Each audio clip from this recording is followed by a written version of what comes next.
prajurit TNI. Takbir. Waktu saya pulang, buat rekaman menyambut saya datang. Betul? Bagus gak? Ditangkep. Diborgo. Di penjara.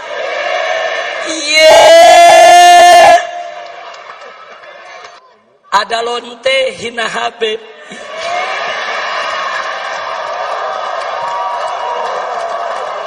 Pusing. Ampe lonte ikut-ikutan ngomong.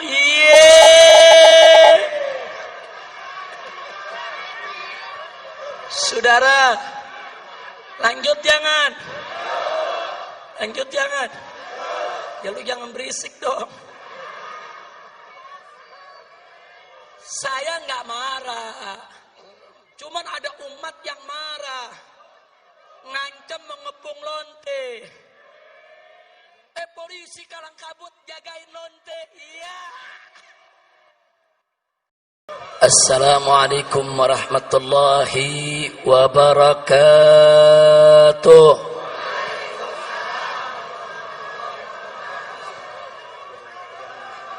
Bismillah. Walhamdulillah.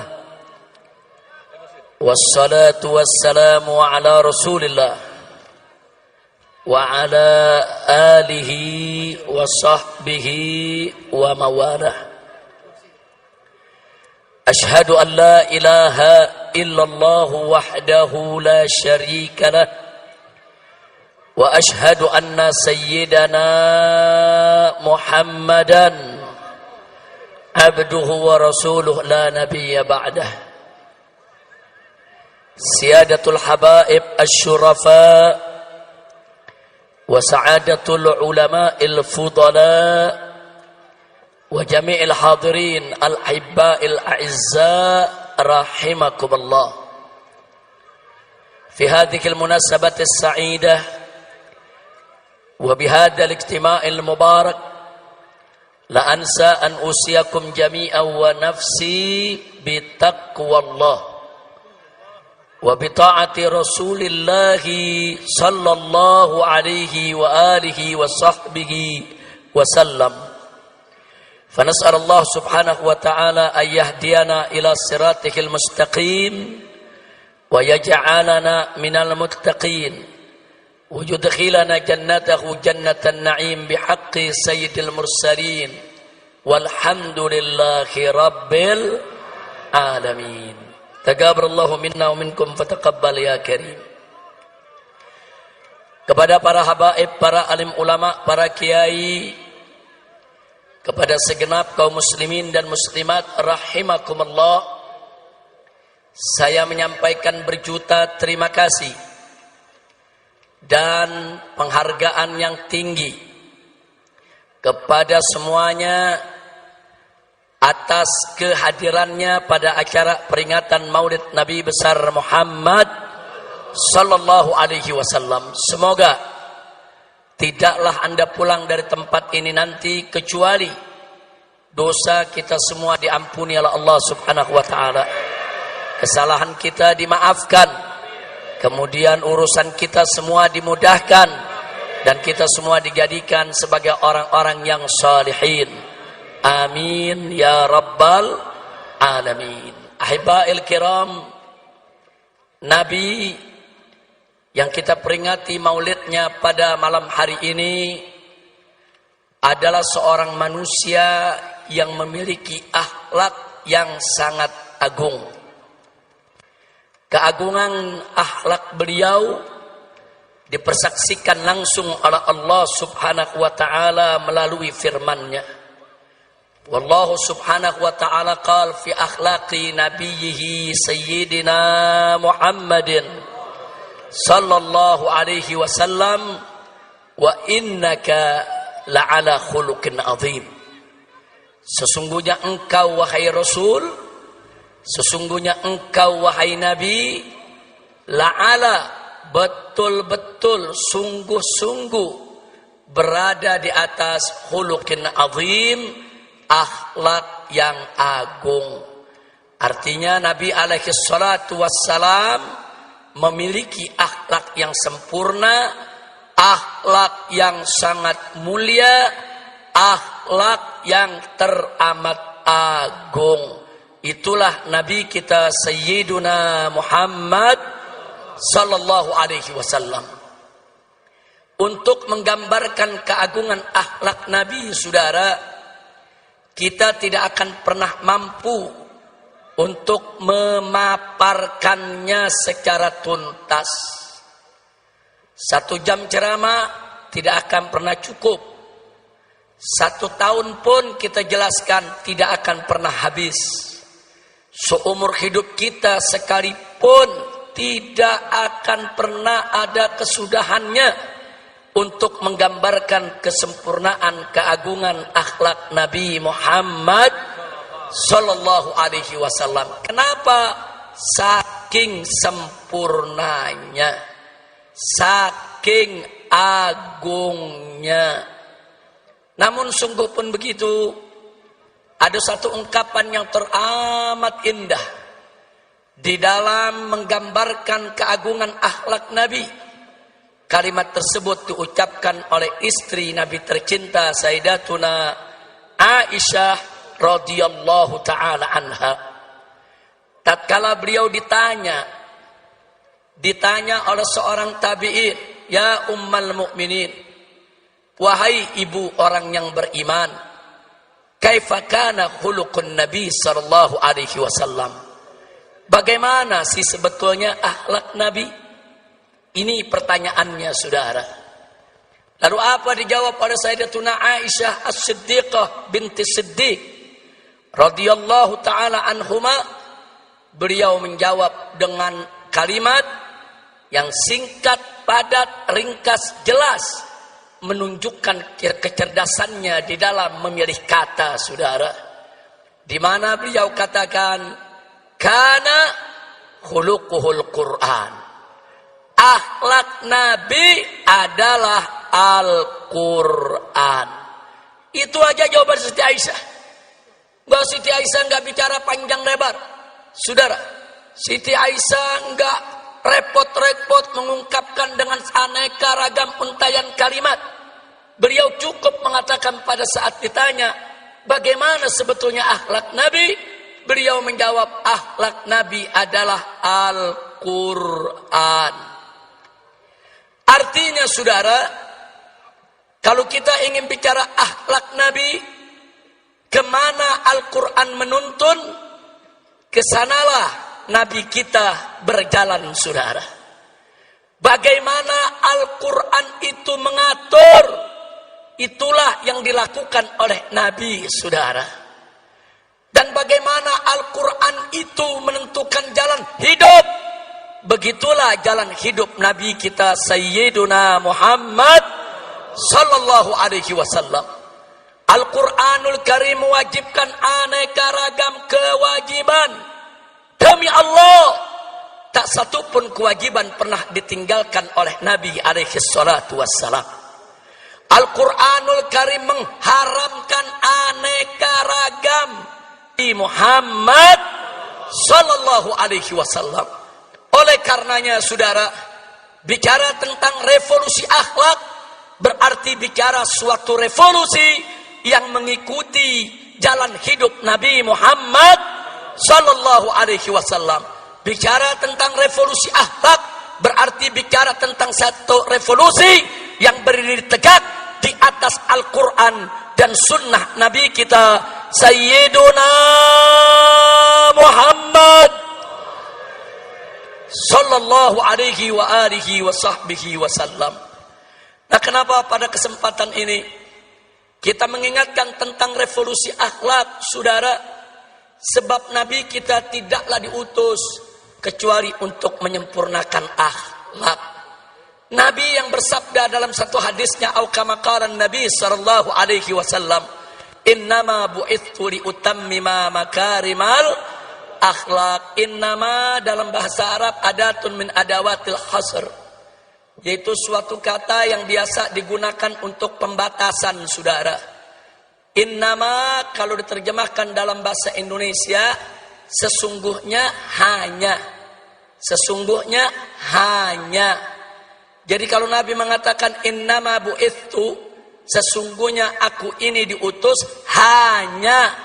Hanya untuk apa? Liutammima makarimal akhlak, untuk menyempurnakan kemuliaan-kemuliaan akhlak. Jadi saudara, ajaran Nabi alaihi salatu wassalam berdiri atas dasar akhlak. Ajaran Nabi alaihi salatu wassalam baik dalam konteks ibadat maupun muamalat, semua berdiri atas dasar akhlak. Karena itu kewajiban semua umat Islam dalam setiap aspek kehidupannya senantiasa berdiri atas dasar akhlak, saudara. Makanya aneh sekali, hari ini saya mendengar pernyataan dari seorang pejabat tinggi, saudara. Hari ini, saudara, saya mendengar pernyataan dari seorang pejabat tinggi yang mengatakan, saudara, agama tidak mengatur negara. Inna lillahi wa inna ilaihi raji'un.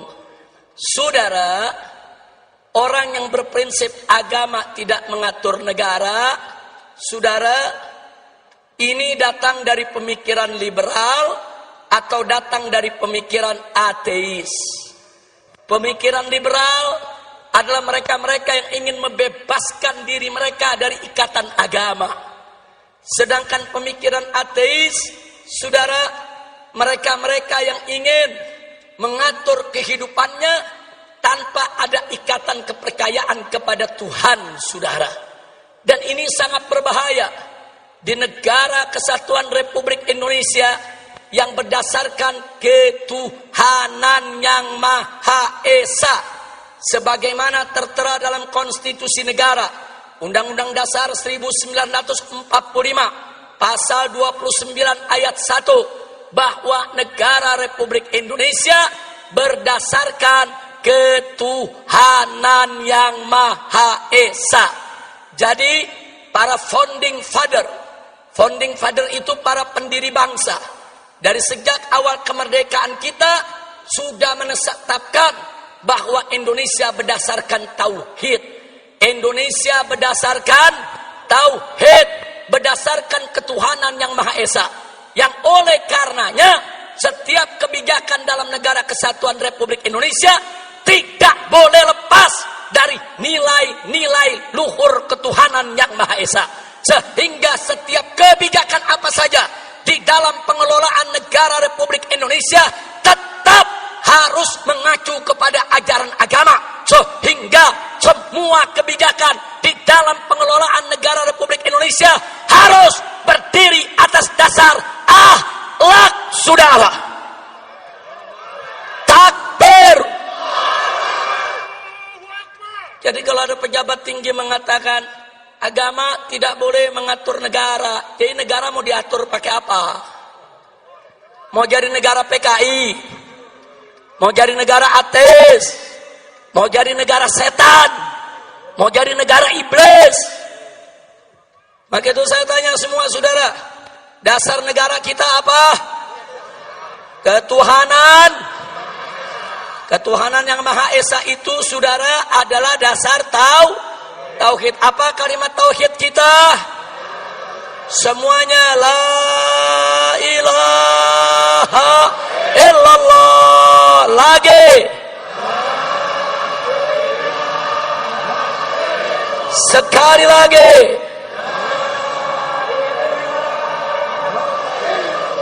Takbir. Nah, jadi kita mau ingatkan dari mulai presiden dan para menterinya sampai pejabat yang di bawah, ingat, Indonesia adalah negara tauhid. Sekali lagi kita ingatkan kepada mereka, Indonesia adalah negara tauhid, negara berdasarkan ketuhanan yang Maha Esa, sesuai apa yang tertera dalam Undang-Undang Dasar 18 Agustus 1945 pasal 29 ayat 1 yang berbunyi negara Republik Indonesia berdasarkan ketuhanan yang Maha Esa. kalau kalian ingin menyingkirkan ajaran agama, ingin menyingkirkan aturan agama, ingin menyingkirkan ajaran Islam dari pengelolaan negara, berarti kalian ingin mengangkangi konstitusi, ingin menghancurkan negara ini, dan ingin menghancurkan dasar negara. Betul? Maka itu saya mau tanya, siap jaga ketuhanan Yang Maha Esa? Siap jaga negara Republik Indonesia? Takbir! Jadi saya ingatkan kepada semua ya ikhwan, saya nggak peduli siapapun orangnya saudara, mau presiden, mau menteri, mau para jenderal TNI dan Polri, hati-hati kalian. Kalau kalian ingin menyingkirkan ajaran agama dalam pengelolaan negara Republik Indonesia, berarti kalian ingin melawan agama, kalian menantang agama. Demi Allah, kami tidak akan mundur walaupun selangkah, saudara. Takbir! Takbir! Takbir! Nah baiklah, jadi saya mau garis bawahi, ucapan agama tidak boleh ngatur negara, itu ucapan gak punya akhlak. Gak punya akhlak. Betul? Betul? Pemimpin ngebohong melulu. Punya akhlak gak? Punya akhlak gak? Gak punya akhlak. Gak punya. Pemimpin ingkar janji melulu. Punya akhlak gak? Punya akhlak gak? Punya akhlak gak? Habaib ulama dikriminalisasi hanya karena tidak sejalan dengan penguasa. Punya akhlak gak? Kriminalisasi ulama punya akhlak gak? Ayo jawab yang kompak, punya akhlak gak? Ulama dicaci maki, dihina-hina oleh buzzer, tapi buzzernya nggak ditangkap-tangkap. Punya akhlak gak? Punya akhlak gak? Punya akhlak gak? Ulama yang nggak salah dicari-cari kesalahan, nggak ada salahnya aja dicari-cari kesalahan, apalagi kalau ada salah. Saya mau tanya sekali lagi, nyari-nyari kesalahan ulama punya akhlak gak? Punya akhlak gak? Nah, saya mau tanya lagi, biar anda yang putusin semua saudara, supaya nanti anda tahu apa yang dimaksud revolusi akhlak. Ada santri dari Pasuruan saudara, nyindir presiden, nyindir Kapolri, langsung ditangkap, dipenjara, diadili, dituntut 4 tahun penjara dan dipenjara 3 tahun saudara. Sambil dipakein baju tahanan, masuk televisi, polisinya saudara dengan gagah mengatakan, orang ini tidak tahu diri, tidak pantas tinggal di NKRI karena menghina presiden. Baik ya Wan, nggak apa-apa, nggak apa-apa. Taruhlah si santri salah, taruh si santri salah, santrinya di penjara 3 tahun, nggak apa-apa. Cobaan buat dia saudara, insya Allah Allah naikkan derajatnya. Amin ya rabbal alamin. Tapi saudara, yang uniknya saudara, ada anak cukong Cina. Anak cukong Cina pegang foto presiden, dicaci maki, dipukul-pukul itu foto, diludahin. Itu yang difoto dikatakan kacung dia, bahkan dia bego-begoin dan diancam, gua mau bunuh, gua mau tembak, nggak ditangkap.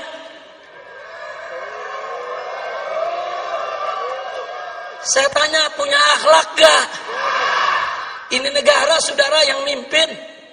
Coba lihat, giliran santri penjara 3 tahun, giliran anak cukong Cina dibebasin. Yeay. Saya jadi ingat Amiye lagi nih. Saya tanya, kacau gak? Kacau gak? Santri nyindir presiden penjara 3 tahun. Anak cukong Cina hina presiden, ngancem bunuh presiden, dibebasin. Yeay. Ada akhlak gak? Ada akhlak gak? Ada akhlak gak? Nah yang begini direvolusi? Wajib gak direvolusi? Wajib tidak direvolusi? Takbir. Saudara, saya cuma mau tanya doang. Saya ajukan beberapa hal, Anda yang jawab akhlak apa enggak, begitu doang. Enggak, saya bukan lagi ceramah, cuma nanya. Nanya, yang jawab umat, betul? Jadi kalau mau ditangkap, tangkap yang jawab. Saya cuma nanya. Nanya. Lanjut. Mau ditanya lagi? Ada prajurit TNI. Takbir.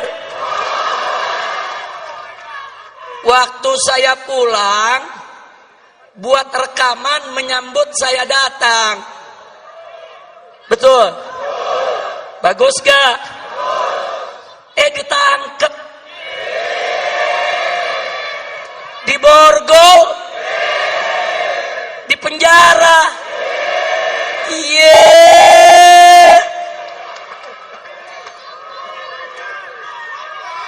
Baik. Katanya melanggar disiplin militer. Katanya tidak sesuai Sabta Marga. Unyil. Saya kenapa di sini jadi ingat unyil lagi ya? Udah lama lupa, Beb. Udah 3 tahun setengah nggak ceramah. Ingat unyil, ingat Lanjut. Perhatikan baik-baik. Seorang prajurit TNI menyambut kepulangan seorang Habib, diborgol, ditangkap, dipenjara. Yang menarik, cukong Cina lagi. Cukong Cina, saudara, digotong-gotong, dibopong-bopong sama prajurit-prajurit Brimob. Digotong-gotong. Ini Cina pakai nama Datuk Tahir. Jadi orang kalau dengar namanya kan nggak tahu dia Cina. Datuk Tahir dari Mayapada, saudara. Ini cukong Cina digotong-gotong, dibombong-bombong rame-rame oleh para prajurit Brimob. Nggak ada masalah, saudara. Lalu kenapa ada prajurit TNI sekedar mengucapkan selamat datang kok harus ditahan? Kurang ajar. Betul? Maka itu saya mau tanya, itu yang begitu-begitu ada akhlak gak? Ada akhlak gak? Prajurit TNI cinta sama Habib, bagus gak? Ditahan. Saya tanya, ada akhlak gak? Ada akhlak gak? Cukong Cina digotong-gotong sama prajurit Brimob, berakhlak tidak? Berakhlak tidak? Giliran cukong dibopong-bopong, saudara, dianggap nggak melanggar disiplin. Tapi giliran ada prajurit TNI cinta sama ulama, langsung main pegang, main tahan, main borgol. Kurang ajar. Tidak punya akhlak. Betul?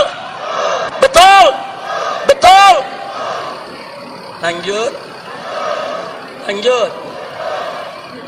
Ada lonte hina Habib.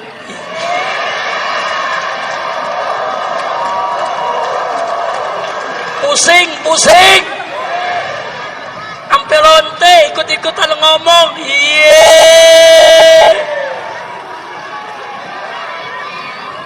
Saudara, lanjut jangan.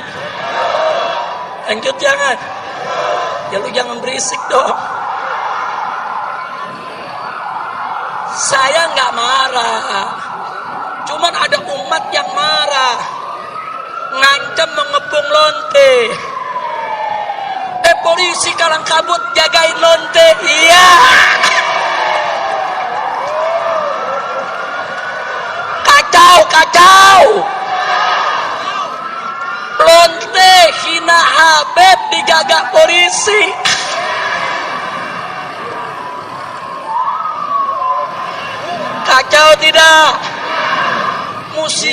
biarin lonte yang hina Habib, hina ulama, tangkap, bukan dijagain.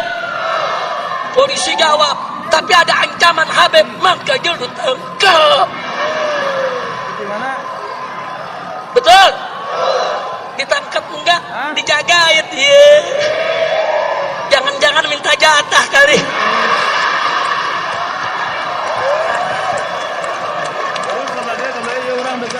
Kacau. Saya ngelihat begini sakit jadi baik. Mudah-mudahan gak sakit lagi dah. Amin. Udah dah, jangan diterusin dah. Udah biarin lonte, biar rame lonte aja dah ngomongnya. Kira-kira jelas gak? Lanjut.